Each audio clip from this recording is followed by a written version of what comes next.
Құрметті оқырман, өмірден алынған шынайы оқиғаларды тыңдағыңыз келсе, менің арнама тіркеліп, лайк, комментарий жазып қолдап кетіңіздер. Ал ендеше біз бастайық. Мен кішкентайымнан ерке де еңбекқор қыз болып өстім. Үйімізде шуақ бар еді. 2 баламыз, ата-анам, бауырларыммен бірге бақытты отбасы едік. Әкем, мен, анам бізді ешкімнен кем қылмай өсірді. Не ішем, не кием демедік. Әкем жұмыстан шаршап келсе де алдымен мені бауырына басып, қызым сабағын қалай деп сұрайтын. Анам болса, қыз баланың қолы жеңіл болсын деп, ас үйге ерте үйретті. Мектепте жақсы оқыдым. Әр 90 сайын мақтау қағазымен марапатталып, ұстаздар болашағынан үміт күтеміз дейтін. Әкем қызым дизайнер болам дейді деп мақтанатын. Мен де сол арманмен өмір сүріп жүрдім. Түрлі суреттер салып, көйлектердің үлгісін сызатынмын. Ауылдан қалаға кету мен үшін жаңа өмірдің бастауы болатын. 9 сыныпты бітірген соң өзім қалаған мамандыққа емес, грант түскен жерге баруға тура келді. Ата-анам грант тегін ғой, дәрігер болсаң адамдарға пайдаң тиеді деп үгіттеді. Мен көндім. Іштей кейін дизайнерді де оқып алам ғой деп ойладым. Колледж қалада еді. Анам қыз бала жалғыз жатақханада тұрмасын. Кім біледі, орта қандай деп әпкемнің үйіне жіберді. Әпкемнің 3 баласы бар.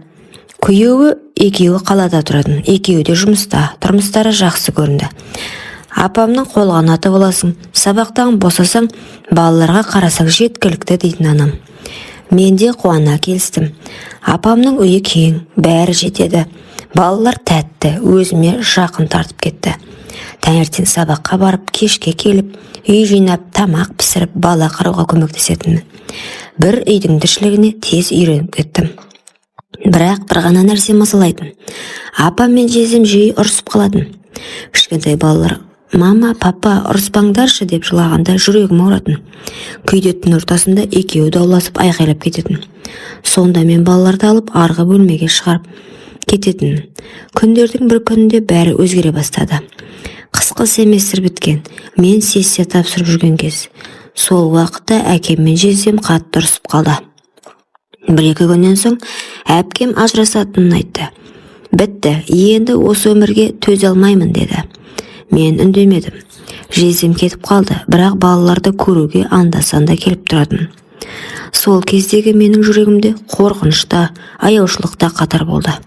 Үйде ер адам болмаған соң, кейде өзімді жайсыз сезінетінмін. Бірақ жездем келсе, балаларды көруге ғана келеді ғой деп ойлайтынмын. Бір күні әпкем кешке телефон соғып, мен құрбыма бара жатырмын. Балаларға тамақ беріп ұйықтатып тасташы деді. Мен жақсы дедім де үй тірлігін істеп жүре бердім. Бірақ мен білмеппін. Дәл сол түн менің өмірімді 2-ге бөледі деп. 2 бөлім тағдырды өзгерткен түн. Сол түн менің есімде мәңгі қалды.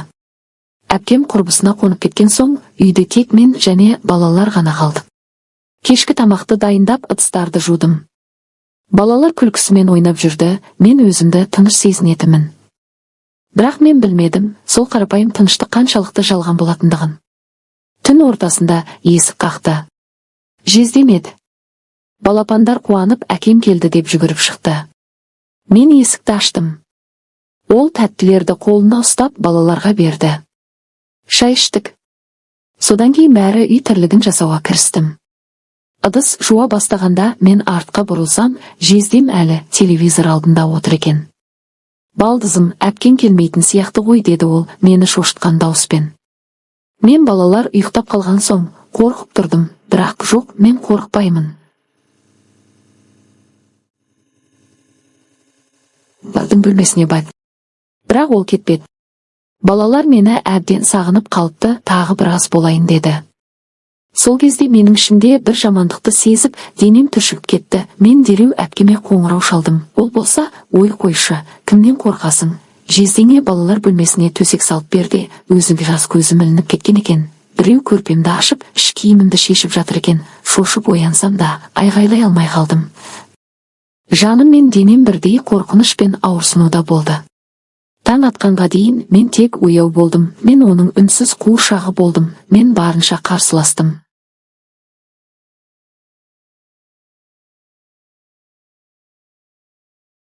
бірақ бәрі бекер. Балалар бөлмеде бейқам пысылдап ұйықтап жатыр еді. Мен көзім жасқа толып, екі аяғым арасы шымылдап, астым ауырып, өзімді жиіркенішті сезіндім. Жуынуға барсам да, ішімдегі ауыртпалық кетпеді. Тек су мен сабынмен емес, жүрегімнің жарасын тазалай алмадым. Таңғы сәуле терезеден аққан кезде ғана үнсіз шалбарын киіп кетіп қалды. Балалар ештеңе сезбеді. Мен киініп тамақты дайындадым. Көзім ісіп кеткен, жүрегім ауырған, бірақ балалар бейқам күлкісін жалғастырып жатты. Мен сол сәтте өмірдің қаншалықты қатал екенін түсіндім. Сол түн мен үшін тек қорқыныш емес, өмірлік сабақ болды. Кейде сен қорқыныш пен әділетсіздікке қарсы тұра алмайсың, тек аман қалу ғана маңызды. 3 бөлім. Таңғы шындық пен әпкенің өтініші. Таңертең күн ақырын терезеден кіріп, бөлмемді жылытып жатыр еді. Менің денем әлі де қорқыныш пен ауырсынумен дірілдеп тұрды. Көзім ісіп, жүрегім ауырған, бірақ балалар бейқам ойнап жүрді. Сол кезде әпкем хабарласты. Жаным ақылдым, мұны ешкімге айтпа, шағымданба, балалар үшін өтінемін. Ертең түрмеге түссе, мыналарға кім алимент төлейді? Сенен кешірім сұраймын.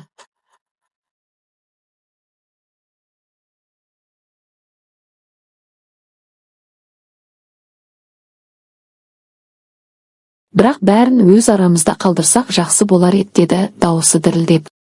Мен үндемедім. Жылап отырдым. Ішімде бірдеңе күйіп бара жатыр еді. Бірақ мен әпкемді түсінуге тырыстым. Оның айтқаны дұрыста еді, балалардың болашағы бірінші орында. Егер бәрі ашылса, олар азап шегеді, мектепте қорланады, және бәлкім атанам қатты күйзеледі. Күнім, мен сені жақсы көремін, бірақ жағдайымыз қиын. Балаларды ойлашы, мен олар үшін бәрін жасай алмаймын, деді әпкем. Мен ғана емес, әпкем де қорқынышта еді. Ол алғашында күйеуінің әрекетін ақтап алғысы келді, бірақ шындыққа көз жұмуға болмайтынын түсінген. Біз үнсіз отырдық. Мен ішімде қатты ауырдым, бірақ ол барлығы өз арамызда қалсын деген өтінішін қайталады. Сол сәт мен үшін ең ауыр күндердің бірі болды. Жүрегім жарылып кететіндей сезілді. Бірақ мен шешім қабылдадым, өткенді іште қалдырамын, өмір жалғыз. Сол күні мен жатақханаға оралу туралы шешім қабылдадым. Әпкемнің үйінде қалсам, әр түн мен үшін қорқынышқа толы болар еді. Балалардың болашағы үшін мен өзімді қорғауым керек екенін түсіндім. Жатақханаға оралған соң атанам қоңырау шалды. Неге әпкеңнің үйінен кеткенсің, не болды саған? Деп сұрады. Мен ештеңе айтпадым. Балаларды ойлап, әпкемді ойлап, бәрі жақсы деп жауап бердім. Шын мәнінде жүрегімде үлкен жара қалды. Сол күннен бастап мен тұйықталып, сабаққа баруға қызықпай, өзіммен жалғыз қалдым. Бірақ мен білетін бір нәрсе бар еді, өзімді қорғауды үйренуім керек. 4 бөлім. Жатақханаға кету, жалғыздық пен үнсіздік. Келесі апта мен үшін ең қиын кезең болды. Жатақханаға оралдым. Ешкімнің қадағалауы жоқ, өзім жалғызмын. Ал ішімде әлі де сол қорқыныш, ауырсыну бар. Әпкемнің үйінде болған түн әрдайым көз алдымда. Сабаққа бару ауыр болды. Ақыл ойым шашыраңқы, жүрегім тұйық. Мұғалімдер сұрақ қойса, жауап бере алмай қалатынмын. Бағам төмендеп, әр емтихан мен үшін айтарлықтай сынаққа айналды. Атанам хабарласты. Неге сабаққа бармайсың? Оқуымда мән жоқ, не болып жүр саған? Деді. Мен бәрі жақсы деп ғана жауап бердім. Ішімде шындықты айтсам, әпкемнің, балалардың, өзімнің өмірін қиып жіберетіндей қорқыныш болды. Жатақхананың бөлмесі тыныш, бірақ мен үшін бұл тыныштық ауыр болды. Көршілерім күлкімен сөйлескенде, менің ішімде бір қысылу пайда болды. Қолымнан тек кітап оқуға тырысу келді, бірақ көңіл бөлгім келмеді. Әр сәтте өткен түннің бейнесі көремін, қорқыныш, шошу, өзімді қорғансыз сезіну. Кейде түнде көзімді жұмып, сол түстің қасіретін сеземін. Көбіне жылаймын, бірақ ешкімге айта алмаймын. Бұл менің ішкі әлемімде терең жара қалдырды. Сабақтарым төмендеп, мен өзімді оқудан алыстата бастадым. Бірақ бір нәрсе белгілі болды, мен жалғыз болсам да, өмірді жалғастыруым керек. Күш жинап, өзімді қорғауды үйренуім керек. Күндер өтті. Мен жатақханадағы жалғыздыққа үйрендім. Сөзсіз, бірақ сабағыма барып, өзімді жетілдіруге тырыстым. Ішімде қорқыныш болса да, мен білетін бір нәрсе болды. Өмірім менің қолымда, мен өзімді қорғап, қайта тұруым керек. 5 бөлім. Оқу мен өмірдегі күйзеліс, ата-ананың алаңдауы. Жатақханада күндер бір қалыпты өтіп жатты. Сабаққа барып, лекцияларды тыңдаймын, бірақ ойым әрдайым өткен түстің құрығына байланып қалды. Өткен түннің бейнесі, әпкемнің өтініші, жездемнің әрекеті, бәрі санамда қайта-қайта орала беретін. Ата-анам хабарласып алаңдап жатты.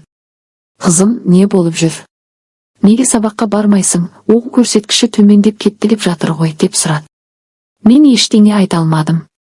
Ішімде бір жау бар еді. Егер бәрін айтсам, әпкем мен балалар зардап шегеді. Сондықтан тек бәрі жақсы деп қана жауап бердім. Менің ішкі диалогым күн сайын қайталанды. Неге мен осылай қорқамын? Неге өзімді қорғау үшін ештеңе істей алмаймын? Бірақ балаларға не болады? Әпкемнің болашағы не болады? Жатақханадағы жалғыздық мені күштеп, өз ішкі әлеміммен бетпе-бет қалдырды. Бір жағынан, мен қатты шаршап тұйықталдым. Бірақ екінші жағынан, бұл мені тәрбиеледі.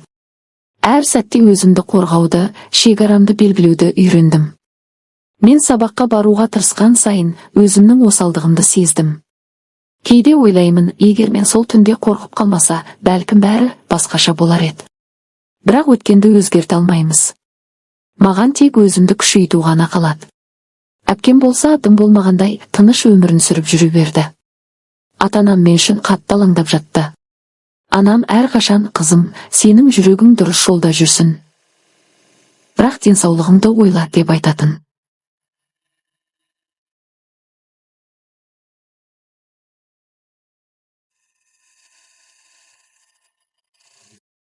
Әкем, қызым, сен мықтысың, бәрін еңсересің демеді.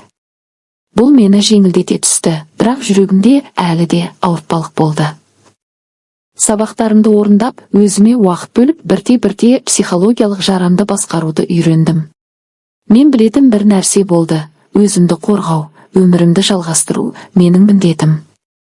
Сол кезде мен ішкі күшімді жинай бастадым. Күндердің бір күнде мен өзіме айтты, мен бұл жағдайдан өтіп, өз орнымды табамын. Мен өмірімді өзім басқарамын. 6 бөлім.